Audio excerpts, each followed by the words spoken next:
বলছেন হুজুর নামাজ পর একসাথে মোনাজাত করা কি বিদআত? আমাদের এখানে এক শ্রেণীর মানুষ এটাকে বিদআত বলছে।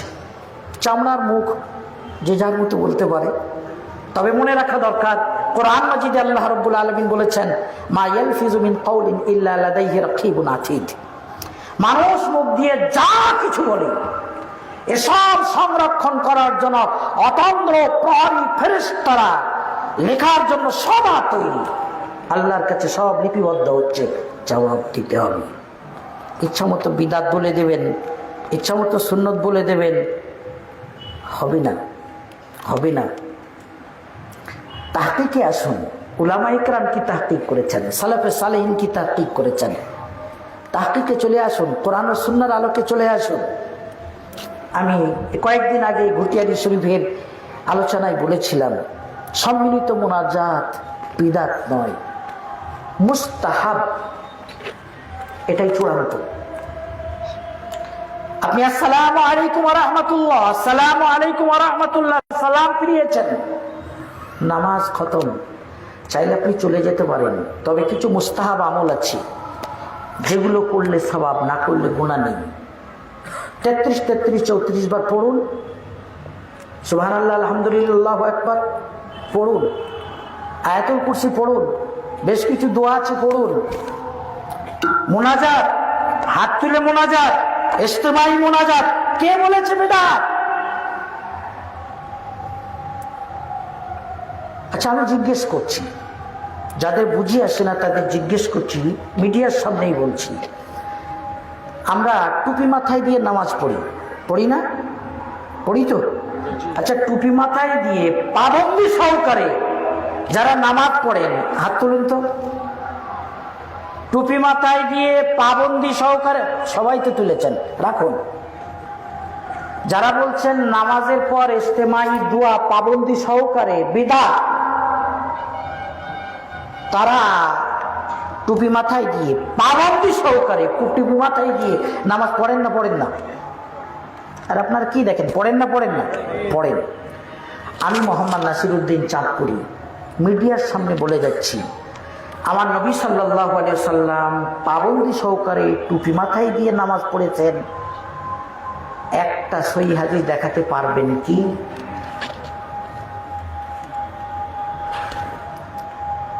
এই প্রশ্নটা আমি কখনো কোনো স্টেজে করিনি, হঠাৎ ব্রেন এলো, আপনাদেরকে বলছি, দায়িত্ব নিয়ে বলে যাচ্ছি।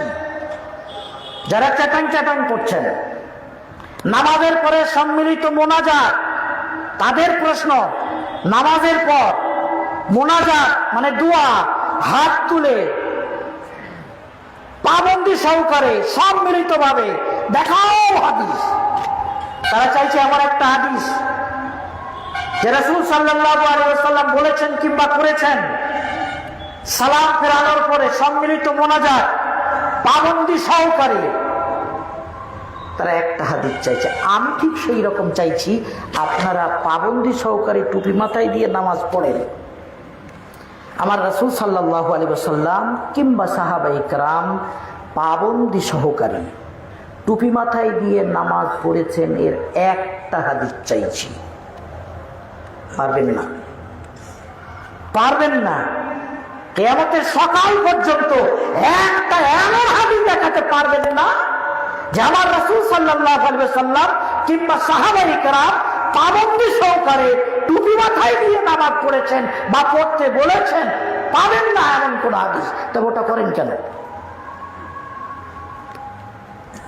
অনেক ঘুরে ফিরে আসবেন, বলবেন আসলে টুপি সম্পর্কে কোরআন এই বলছে, হাদিস এই বলছে, তাহলে বোঝা গেল এই সব এক জায়গায় জোড়াতালি দিয়ে বলবেন যে তাহলে বোঝা গেল নামাজের সময় মাথা ঢেকে রাখা, টুপি পরে রাখাটা মুস্তাহাব। এখানেই আসবেন, দেখাতে পারবেন না কোনো হাদিস যে রাসূল সাল্লাল্লাহু আলাইহি সাল্লাম পাবন্দি সহকারে টুপি মাথায় দিয়ে নামাজ পড়েছেন, অথচ এটাই আপনাদের মুস্তাহাব আমল, সবাই করছেন। সম্মিলিত মোনাজাতের ক্ষেত্রে বলছি, সম্মিলিত মোনাজাতটা মুস্তাহাব, যদি কেউ করে সওয়াব আছে, যদি কেউ না করে গুনাহ নেই। দলিল কোরআন মাজিদে সূরাতুল ইনশিরাহ 7 ও 8 নম্বর আয়াতে আল্লাহ রাব্বুল আলামিন ফরজ নামাজ থেকে ফারিগ হয়ে দোয়ার জন্য জমে বসার নির্দেশ দিয়েছেন। ফাইদা ফারাগতা আই মিনাল মাকতুবাত। সাহাবাদের মধ্যে সবচেয়ে বেশি তাফসীর জানতেন ইবনে আব্বাস রাদিয়াল্লাহু আনহুমা। তিনি বলছেন ফাইদা ফারাগতা ফানসাব আই মিনাল মাকতুবা। হে রাসূল, আপনি যখন ফরজ নামাজ থেকে ফারিগ হবেন তখন জমে বসুন। ওয়াইলা রাব্বিকা ফারগাব, আপনার রবের দিকে মনোনিবেশ করুন দোয়া করার জন্য। কোরআন মাজিদে ফরজ নামাজের পরে দোয়ায় মশগুল হওয়ার নির্দেশ রয়েছে, এটা অস্বীকার করার কোনো জায়গা নেই। তবে লাইনচ্যুত হয়েছে, ব্যাখ্যায় এসে বলছে কোন দোয়া। ফরজ নামাজের পরে দোয়া করতে বলেছেন, কোন দোয়া? বলে 33, 33, 34 বার, 12 কিছু মানকুল দোয়া আছে, ওই দোয়া। তার জবাবে আমি ঘুটিয়ারি শরীফেও বলেছিলাম, আপনাদেরকেও বলে যাচ্ছি, সুনানে তিরমিজির 3499 নম্বর হাদিসে আবু উমামা বাহিলি রাদিয়াল্লাহু তাআলা আনহু থেকে হাদিস বর্ণিত আছে। তিনি বলছেন, কিলা ইয়া রাসূলুল্লাহ, ও আল্লাহর হাবিব, আইয়ু দুআই আসমা, কোন দোয়া সবথেকে বেশি কবুল হয়? রাসূলুল্লাহ সাল্লাল্লাহু আলাইহি ওয়াসাল্লাম বললেন, জাওফুল লাইলিল আখির ওয়া দুবুরাস সালাওয়াতিল মাকতুবাত। ওই শেষ রাতে তাহাজ্জুদের সময় যে দোয়াটা করা হয় আর ফরজ নামাজ সমূহের পরে যে দোয়াটা কবুল হয়, যে দোয়াটা করা হয়, এই দুটো দোয়া আল্লাহর কাছে সবথেকে বেশি কবুল হয়। তাহলে তাহাজ্জুদ নামাজে শেষ রাতে যে দোয়া হয় আর ফরজ নামাজ সমূহের পরে যে দোয়া হয়,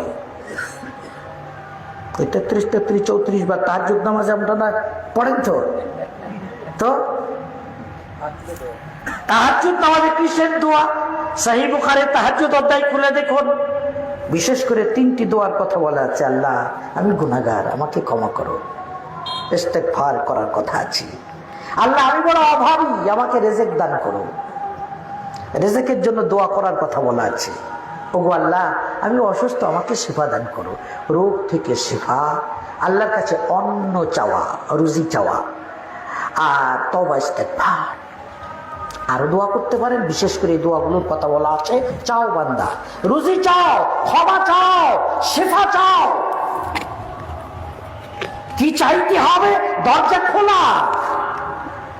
তো যেমন এই শেষ রাতে তাহাজ্জুদের পরের যে দোয়া, এই দোয়া যেমন কবুল হয়, বললেন ফরজ নামাজ সমূহের পর মুহূর্তটা দোয়া কবুলিয়াতের সময়।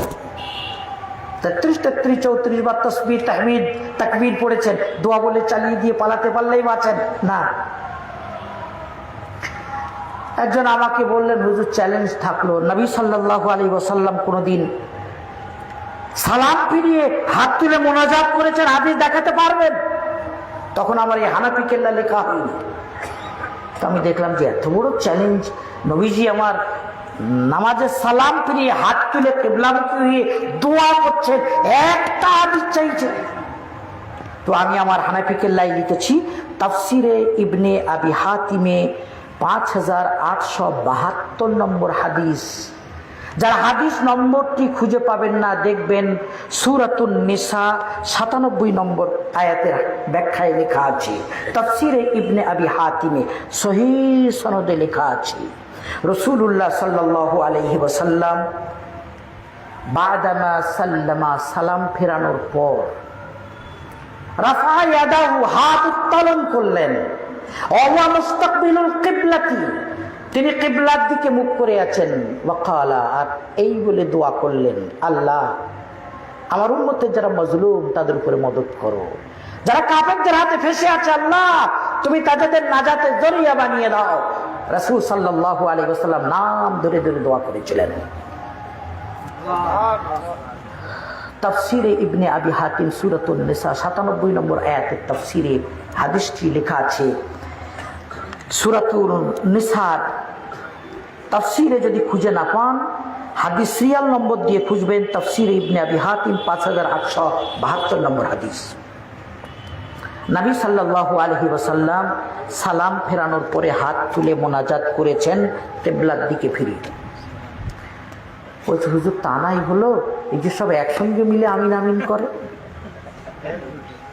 হাতের সব বেরিয়ে গেছে, লেজটা বেঁধে গেছে, এই একসঙ্গে করা সম্মিলিত করতে কি এলো? তার জন্য আমরা আমাদের হানাফি কেল্লা কিতাবে লিখেছি মুস্তাদরাক হাকিম শরীফে 5478 নম্বর হাদিস, সহিহ সনদ ইমাম মুসলিম লিখেছেন, ইমাম হাকিম লিখেছেন আলা শর্তি মুসলিম, হাদিস ইমাম মুসলিমের শর্ত মাফিক সহিহ। রাসূলুল্লাহ সাল্লাল্লাহু আলাইহি সাল্লাম বলেছেন মাসতামা কওমুন মুসলিমুন ইয়াদউ বাযুহুম ওয়া ইউমিনু বাযুহুম ইল্লা ইসতাজাবাল্লাহু দুআহুম, যদি কোনো জামাত একত্রিত হয়ে দোয়া করি, তাদের একজন বলে বাকিরা আমিন আমিন করে, ওই দোয়া আমার আল্লাহর কাছে অবশ্যই কবুল হয়ে যায়। ইমাম মুসলিম বলছেন হাজা হাদিসুন আলা শর্তি মুসলিম, এটা ইমাম মুসলিমের শর্ত মাফিক সহিহ হাদিস। তাহলে আল্লাহ রাব্বুল আলামিন কোরআন মাজিদে ফরজ নামাজের পর দোয়া করতে বলছেন। রাসূল সাল্লাল্লাহু আলাইহি সাল্লাম বলছেন ফরজ নামাজে সালাম ফেরানোর পর মুহূর্ত দোয়া কবুল হওয়ার সময়। স্বয়ং রাসূলুল্লাহ সাল্লাল্লাহু আলাইহি ওয়াসাল্লামের আমল বর্ণিত, তিনি সালাম ফিরিয়ে কিবলামুখী হয়ে হাত তুলে মোনাজাত করছেন আর বললেন যদি কোনো কওম, কোনো জামাত ইজতিমাঈভাবে দোয়া করে, তাহলে আল্লাহ অবশ্যই তাদের দোয়া কবুল করে নেন। কোরআন এবং হাদিসের এত কিছু বয়ান থাকা সত্ত্বেও এটা কি বিদআত বলে ফতোয়া দেওয়া ধৃষ্টতা নয় তো কি? আসলে তারা চাইছে নবী সাল্লাল্লাহু আলাইহি ওয়াসাল্লাম 5 ওয়াক্ত নামাজে আসসালামু আলাইকুম ওয়া রাহমাতুল্লাহ, আসসালামু আলাইকুম ওয়া রাহমাতুল্লাহর পর সব সাহাবাদের নিয়ে পাবন্দি সহকারে ইজতিমাঈ দোয়া করেছেন, এইরকম একটা হাদিস দেখাও। এই জন্যই আমি বললাম যদি আমাদের এই দলিলগুলো বুঝে না আসে, তাহলে নবী সাল্লাল্লাহু আলাইহি ওয়াসাল্লাম টুপি মাথায় দিয়ে 5 ওয়াক্ত নামাজ পাবন্দি সহকারে পড়তেন, এর একটা হাদিস দেখাও। আছে, বুঝতে হয়। কোরআন কিছুটা পথে গিয়ে নিয়ে গেল, হাদিস তার ব্যাখ্যা দিল, রাসূল সাল্লাল্লাহু আলাইহি সাল্লামের আমল এলো, কোরআন এবং হাদিস সামনে রেখে যে জিনিসটা প্রমাণিত হচ্ছে সেটাকে বিদআত বলা মূর্খামি নয় তো কি? যদি বুঝে না আসে তাহলে এটা জিজ্ঞেস করবেন যে চাঁদপুরি বলে গেছেন পাবন্দি সহকারে টুপি মাথায় দিয়ে 5 ওয়াক্ত নামাজ পড়ার একটা হাদিস চাইছি, দেখি কোথায় ঘুরে ঘুরে আসেন। পারবেন না, অনেক দূর ঘুরবেন, মঙ্গল গ্রহ ঘুরে আসতে হবে, তারপরে ও আমলটাকে মুস্তাহাব বলে প্রমাণ করতে পারবেন। আমরা সম্মিলিত মোনাজাতকে যেমন প্রমাণ করেছি, এভাবে পারবেন না, অনেক দূর ঘুরে আসতে হবে, অন্তত মঙ্গল গ্রহ ঘুরে আসতে হবে।